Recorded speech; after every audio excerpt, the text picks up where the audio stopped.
ये कहानी है एक ऐसे छात्र की जिसने गरीबी में जन्म लिया, संघर्ष में पला, लेकिन हौसलों ने उसे इतना ऊंचा उड़ाया कि आज लोग उसकी मिसाल देते हैं। मिलिए राम से, एक गांव का लड़का जिसने अपने सपनों को पंख दिए और आसमान को छू लिया सिया।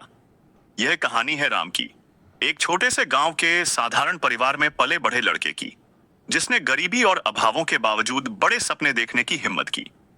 राम के पिता एक दिहाड़ी मजदूर थे और मां घर संभालती थीं। घर की आर्थिक स्थिति इतनी अच्छी नहीं थी कि राम को अच्छी शिक्षा मिल सके, लेकिन राम के अंदर सीखने की एक गहरी ललक थी। शुरुआती संघर्ष। राम का स्कूल गांव में ही था, जहां मूलभूत सुविधाओं का अभाव था। किताबें पुरानी होती थीं और शिक्षक भी पर्याप्त नहीं थे। अक्सर बिजली नहीं होती थी और राम को लालटेन की रोशनी में पढ़ाई करनी पड़ती थी। गांव के बच्चे अक्सर खेलकूद में व्यस्त रहते थे, लेकिन राम का ज्यादातर समय पढ़ाई में ही बीतता था। वह जानता था कि शिक्षा ही एक रास्ता है जिससे वह अपाय अपने परिवार की गरीबी दूर कर सकता है। राजस्थान के चुरू जिले में, जहां सूरज की तपिश और हवा में घुली रेत के कण जिंदगी को और भी कठोर बना देते हैं, एक छोटा सा गांव था शिवपुर। शिवपुर अपनी सूखी जमीन और मिट्टी के घरों के साथ सदियों से चली आ रही गरीबी और अभावों का मूक गवाह था। इसी गांव में एक छोटी सी कच्ची झोपड़ी में राम का जन्म हुआ। साल था 1998 और देश में आर्थिक उदारीकरण की बयार भले ही चल रही थी, लेकिन शिवपुर जैसे गांवों तक उसकी खुशबू अभी पहुंची नहीं थी। राम के पिता मंगलाराम गांव के उन हजारों दिहाड़ी मजदूरों में से एक थे जो सुबह सूरज उगने से पहले घर से निकलते और शाम ढले शरीर पर थकान की परत ओढ़े किसी ठेकेदार से मिली मामूली दिहाड़ी के साथ लौटते थे। उनकी जिंदगी का एकमात्र मकसद था अपने परिवार के लिए 2 वक्त की रोटी का इंतजाम करना। राम की मां सीता देवी घर और बच्चों को संभालने के साथ साथ थोड़ा बहुत घरेलू काम करके परिवार की आय में हाथ बंटाती थीं। उनके हाथों में मेहंदी और चूड़ियों की खनक की जगह मेहनत और संघर्ष की मोटी लकीरें थीं। राम अपने 2 छोटे भाई बहनों के साथ शिवपुर की उसी मिट्टी में पला बढ़ा जहां धूल के गुब्बार उनके बचपन के साथी थे। उनके खिलौने टूटी फूटी लकड़ियां और पत्थर के टुकड़े होते थे, और खेल का मैदान गांव के खाली खेत या सूखी नदी का किनारा। बारिश तो गांव में मेहमान की तरह आती थी, बस कुछ दिनों के लिए आती और फिर लंबे वक्त के लिए रूठ जाती। ऐसे में पानी की किल्लत भी एक रोजमर्रा का संघर्ष था। कुओं और हैंडपंपों पर महिलाओं की लंबी कतारें, पानी भरने के लिए घंटों इंतजार करना, यह सब राम के बचपन का अभिन्न अंग था। शिक्षा की पहली चिंगारी। शिवपुर में शिक्षा का स्तर दयनीय था। गांव में सिर्फ एक प्राथमिक विद्यालय था, जहां 1 से 5वीं तक की पढ़ाई होती थी। स्कूल की इमारत जर्जर थी, दीवारें टूटी हुई और छत से कभी कभार बारिश का पानी टपकता था। बेंच डेस्क के नाम पर कुछ पुरानी लकड़ियां थीं और ब्लैक बोर्ड तो नाम मात्र का था। सबसे बड़ी चुनौती थी शिक्षकों की कमी। अक्सर एक ही शिक्षक कई कक्षाओं के बच्चों को एक साथ पढ़ाने का प्रयास करते थे और उनकी उपस्थिति भी अनियमित रहती थी। फिर भी मंगलाराम और सीता देवी भले ही खुद अनपढ़ थे, लेकिन वे जानते थे कि उनके बच्चों के लिए शिक्षा कितनी जरूरी है। वे नहीं चाहते थे कि उनके बच्चे भी उन्हीं की तरह मजदूरी की दलदल में फंसे रहें। इसलिए जब राम 5 साल का हुआ तो उन्होंने उसे गांव के उसी सरकारी स्कूल में दाखिला दिला दिया। शुरू में राम भी बाकी बच्चों की तरह ही था, खेलकूद में मशगूल, कभी कंकड़ फेंकते तो कभी गुल्ली डंडा खेलते। लेकिन धीरे धीरे उसके अंदर कुछ बदलने लगा। राम ने देखा कि गांव के बड़े लड़के और कुछ उम्र दराज लोग जो शहर जाकर पढ़ लिख कर आए थे, गांव में कुछ सम्मान पाते थे। वे चिट्ठियां पढ़ सकते थे, हिसाब किताब कर सकते थे और गांव के छोटे मोटे झगड़े सुलझाने में भी उनकी बात सुनी जाती थी। यह बात राम के नन्हे मन में घर कर गई कि शिक्षा का मतलब केवल अक्षर ज्ञान नहीं, बल्कि सम्मान और एक बेहतर जीवन भी है। ज्ञान की प्यास। जैसे जैसे राम बड़ा होता गया, उसकी पढ़ने की ललक बढ़ती गई। स्कूल की पुरानी फटी हुई किताबें उसके लिए खजाना थीं। वह अक्षरों को जोड़ जोड़कर शब्द बनाता और फिर शब्दों से वाक्य। जब कोई नया शब्द समझ में नहीं आता तो वह बिना किसी झिझक के अपने शिक्षक से पूछता या फिर गांव के किसी पढ़े लिखे व्यक्ति से। कई बार उसे डांट भी पड़ती कि क्यों वह दूसरों से अलग बनने की कोशिश कर रहा है, लेकिन राम ने इन बातों पर कभी ध्यान नहीं दिया। रातें अक्सर अंधेरे में डूबी रहती थीं, क्योंकि गांव में बिजली का नामो निशान नहीं था। जब कभी बिजली आती भी थी तो वह पलक झपकते ही गायब हो जाती। राम अपनी पढ़ाई के लिए एक पुरानी टिमटिमाती लालटेन का सहारा लेता था। सरसों के तेल से जलने वाली उस छोटी सी रोशनी में वह घंटों तक किताबों में डूबा रहता। माँ अक्सर उसे जल्दी सोने के लिए कहती थीं कि आंखें खराब हो जाएंगी, लेकिन राम की आंखों में तो सपनों की चमक थी और वह जानता था कि इन सपनों को पूरा करने के लिए उसे इस लालटेन की रोशनी में ही अपनी राह बनानी होगी। गांव के अन्य बच्चे अक्सर शाम ढलते ही खेलने निकल जाते या फिर अपने माता पिता के साथ छोटे मोटे काम में हाथ बंटाते, लेकिन राम का वक्त ज्यादातर पढ़ाई में ही बीतता था। वह अपनी किताबों को अपनी सबसे अच्छी दोस्त मानता था। स्कूल से मिलने वाले होमवर्क को वह पूरी लगन से करता और अक्सर अपने साथियों से भी आगे रहता। उसकी इस लगन को देखकर उसके शिक्षक भी कभी कभार उसे विशेष ध्यान देते थे, जो राम के लिए बहुत मायने रखता था। शिवपुर की धूल भरी हवा में, गरीबी और अभावों के बीच राम के नन्हे मन में एक बीज अंकुरित हो रहा था, ज्ञान का बीज, बेहतर भविष्य का बीज। वह अभी पूरी तरह से नहीं जानता था कि उसका भविष्य क्या होगा, लेकिन एक बात तय थी कि वह इस मिट्टी और इस गरीबी से निकलना चाहता और उसकी एकमात्र उम्मीद थी शिक्षा। यहीं से उसके बड़े सपनों की नींव पड़नी शुरू हुई। 10वीं की परीक्षा पास करने के बाद राम के सामने अब सबसे बड़ी चुनौती थी इंजीनियरिंग प्रवेश परीक्षा, जेईई की तैयारी करना। उसे पता था कि देश के सबसे अच्छे इंजीनियरिंग कॉलेजों में प्रवेश पाने के लिए यह परीक्षा कितनी कठिन होती है। शहर के बड़े बड़े कोचिंग संस्थानों में हजारों रुपए की फीस देकर छात्र तैयारी करते थे, जहां उन्हें अनुभवी शिक्षकों का मार्गदर्शन, अद्यतन अध्ययन सामग्री और मॉक टेस्ट की सुविधा मिलती थी। लेकिन राम के लिए यह सब एक दिवा स्वप्न था। उसके परिवार की आर्थिक स्थिति इतनी खराब थी कि कोचिंग की फीस भरना तो दूर, शहर जाकर रहने का खर्च भी उठाना असंभव था। मंगलाराम और सीता देवी ने राम से कहा, बेटा, हमने बहुत कोशिश की, लेकिन कोचिंग के पैसे नहीं जुड़ पा रहे हैं, हमें माफ कर देना। राम ने उन्हें ढांढस बंधाया, कोई बात नहीं माँ पिताजी, मुझे आप पर पूरा भरोसा है और मुझे खुद पर भी। मैं बिना कोचिंग के भी यह करके दिखाऊंगा। यह सिर्फ एक वाक्य नहीं था, यह राम के दृढ़ संकल्प का प्रमाण था। उसने तय किया कि वह अपनी मेहनत, लगन और कुछ अनूठे तरीकों से इस लक्ष्य को हासिल करेगा। राम जानता था कि नई किताबें खरीदना भी महंगा पड़ेगा। उसने रामगढ़ के स्कूल के कुछ वरिष्ठ छात्रों से संपर्क किया, जिन्होंने 10वीं और 11वीं पास कर ली थी। उसने उनसे उनकी पुरानी विज्ञान, गणित और अंग्रेजी की किताबें मांगी। कुछ किताबें उसे मुफ्त में मिल गईं, कुछ के लिए उसने मामूली पैसे दिए, जो उसने अपने छोटे मोटे कामों से बचे सौ से बचाए थे।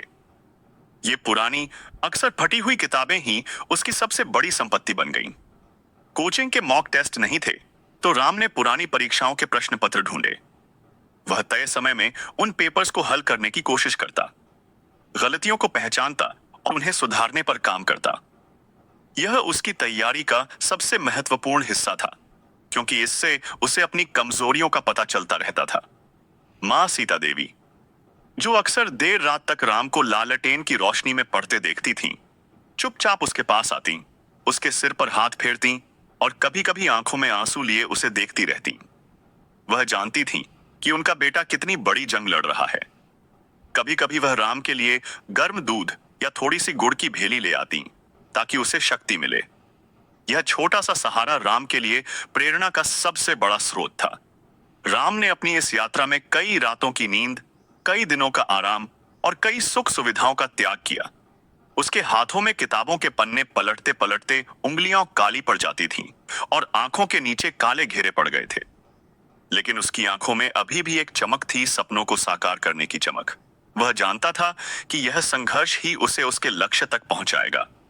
उसने अपने मन में एक बात बिठा ली थी, अगर किसी के पास संसाधन नहीं है, तो उसकी इच्छा शक्ति ही सबसे बड़ा संसाधन होती है। राम ने इस मंत्र को अपनी जिंदगी का आधार बना लिया था। राम ने अब अपनी तैयारी का एक लंबा और कठिन चरण पूरा कर लिया था। अगला कदम था परीक्षा देना और फिर परिणामों का इंतजार करना। परीक्षा दिन। सुबह सुबह बहुत जल्दी उठा। अभी सूरज भी पूरी तरह नहीं उगा था। राम अपनी माँ के हाथ का बना सूखा पराठा और अचार लेकर घर से निकला। उसकी माँ ने उसके माथे पर तिलक लगाया और आशीर्वाद दिया। जीत कर आना बेटा। पिता मंगलाराम ने उसे गले लगाया। उनकी आंखों में गर्व और चिंता का मिश्रण था। परीक्षा हॉल में बैठकर जब प्रश्न पत्र उसके सामने आया तो राम का दिल जोरों से धड़का। उसने गहरी सांस ली और अपनी आंखें बंद करके उन सभी रातों को याद किया जब वह लालटेन की रोशनी में पड़ता था। उन सभी संघर्षों को याद किया जो उसने सहे थे। फिर उसने आंखें खोलीं और प्रश्नों को हल करना शुरू किया। परीक्षा हॉल का एकांत युद्ध। प्रश्न कठिन थे, जैसा कि उसे उम्मीद थी। कुछ प्रश्न उसे उलझा रहे थे, लेकिन उसने घबराहट को खुद पर हावी नहीं होने दिया। उसने सबसे पहले उन प्रश्नों को हल किया जिनमें वह आत्मविश्वास था, और फिर बाकियों पर ध्यान केंद्रित किया। उसने समय का बहुत ध्यान रखा, क्योंकि उसने घर पर मॉक टेस्ट के दौरान समय प्रबंधन का अभ्यास किया था। 3 घंटे की परीक्षा राम के लिए एक लंबा युद्ध था। जब आखिरी घंटी बजी तो उसने अपना पेन रखा। उसे नहीं पता था कि उसका प्रदर्शन कैसा रहा, लेकिन उसे एक संतोष था कि उसने अपना सर्वश्रेष्ठ प्रयास किया था। वह जानता था कि उसने हर उस संसाधन का उपयोग किया है जो उसके पास था, और हर उस बाधा को पार किया है जो उसके रास्ते में आई थी। परीक्षा केंद्र से बाहर निकलकर राम ने अपने गांव की ओर वापसी की यात्रा शुरू की। उसके कदम थके हुए थे, लेकिन उसके मन में एक अजीब सी शांति थी। अब बस परिणामों का इंतजार था। एक दिन रामगढ़ से अखबार आया। गांव के बाहर लगे बरगद के पेड़ के नीचे भीड़ लगी हुई थी। अखबार में लिखा था कि इंजीनियरिंग प्रवेश परीक्षा के परिणाम घोषित हो गए हैं। राम का दिल तेजी से धड़कने लगा। उसने अखबार लिया और अपने रोल नंबर को खोजने लगा।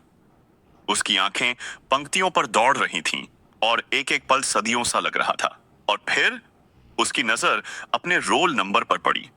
उसके नाम के आगे एक उच्च रैंक लिखी थी, इतनी उच्च रैंक कि उसे खुद पर विश्वास नहीं हुआ। उसने अपनी आंखें मलीं और फिर से देखा। हाँ, यह सच था। उसने परीक्षा पास कर ली थी, और एक बहुत अच्छी रैंक के साथ। राम की आंखें खुशी से भर आईं।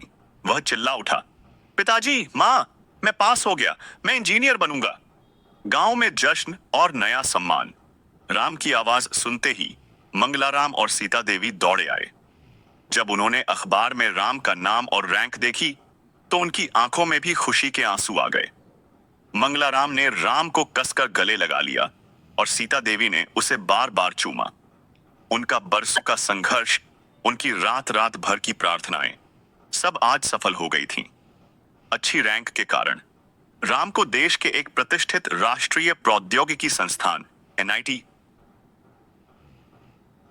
में दाखिला मिल गया। यह उसके लिए एक सपने के सच होने जैसा था।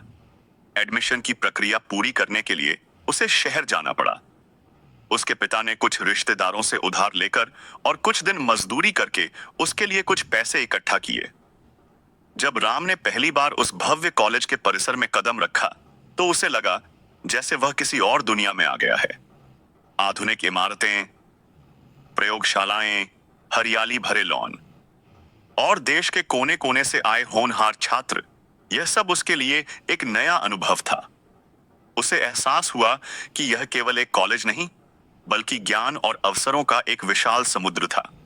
कैंपस प्लेसमेंट और सपनों की पहली उड़ान। कॉलेज के अंतिम वर्ष में जब कैंपस प्लेसमेंट शुरू हुए तो राम ने अपनी इंजीनियरिंग के 4 सालों की पूरी मेहनत झोंक दी। उसने कई कंपनियों के साक्षात्कार दिए, जहां उसके तकनीकी ज्ञान, समस्या समाधान कौशल और आत्मविश्वास ने उसे अलग खड़ा किया। उसकी सबसे बड़ी शक्ति थी उसकी जमीनी समझ और व्यवहारिक ज्ञान, जो उसने प्रयोगशालाओं में घंटों बिताकर अर्जित किया था। कई कंपनियों से प्रस्ताव मिलने के बाद राम ने बेंगलुरु की एक प्रतिष्ठित मल्टीनेशनल टेक्नोलॉजी कंपनी में सॉफ्टवेयर इंजीनियर के पद पर नौकरी स्वीकार की। यह कंपनी नवाचार और नई तकनीकों के लिए जानी जाती थी। राम के लिए यह सिर्फ एक नौकरी नहीं थी, यह एक सपने का साकार होना था।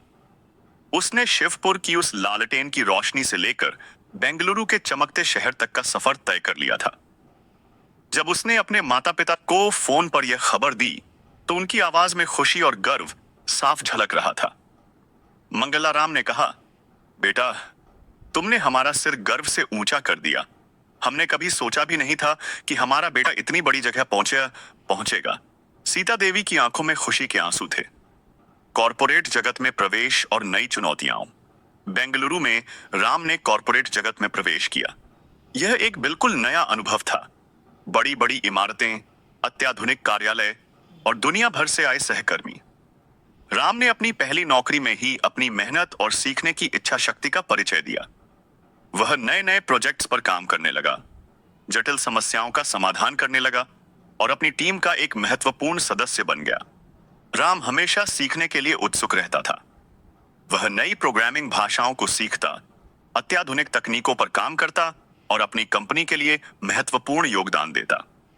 उसकी लगन और बुद्धिमत्ता को देखकर उसे जल्दी ही पदोन्नति मिली और उसकी आय भी बढ़ने लगी। अपने जड़ों को न भूलना, गांव की ओर वापसी। लेकिन राम सफलता की सीढ़ियां चढ़ते हुए भी अपनी जड़ों को कभी नहीं भूला। शिवपुर, उसकी मिट्टी और जिन अभावों में वह पला बढ़ा था, ये सब हमेशा उसके दिल में बसे रहे। उसे हमेशा याद रहा कि उसने किन परिस्थितियों में पढ़ाई की थी और उसे किन किन मुश्किलों का सामना करना पड़ा था। अपनी पहली अच्छी तनख्वाह मिलने के बाद सबसे पहले उसने अपने माता पिता के लिए एक बेहतर घर बनवाने का निर्णय लिया। उनकी पुरानी कच्ची झोपड़ी की जगह अब एक पक्का और हवादार घर बन रहा था, जिसमें पहली बार बिजली और नल का पानी भी था। यह उसके लिए सिर्फ एक घर नहीं था, बल्कि अपने माता पिता के त्याग और बलिदान के प्रति उसकी कृतज्ञता का प्रतीक था। राम की कहानी हमें सिखाती है कि सच्ची सफलता केवल व्यक्तिगत उपलब्धि नहीं है, बल्कि यह दूसरों को प्रेरित करने और समाज को बेहतर बनाने की क्षमता में भी निहित है। उसने साबित कर दिया कि सपने देखने की हिम्मत रखने वाला और उन्हें पूरा करने के लिए अथक प्रयास करने वाला व्यक्ति किसी भी मुश्किल को पार कर सकता है और सपनों की ऊंचाइयों को छू सकता है। यदि आपको यह कहानी पसंद आई तो आप इस चैनल को सब्सक्राइब करें और कमेंट में आप बता सकते हैं कि आप इस कहानी से क्या सीख ली। तब तक के लिए जय हिंद, जिसमें पहली बार बिजली और नल का पानी भी था। यह उसके लिए सिर्फ एक घर नहीं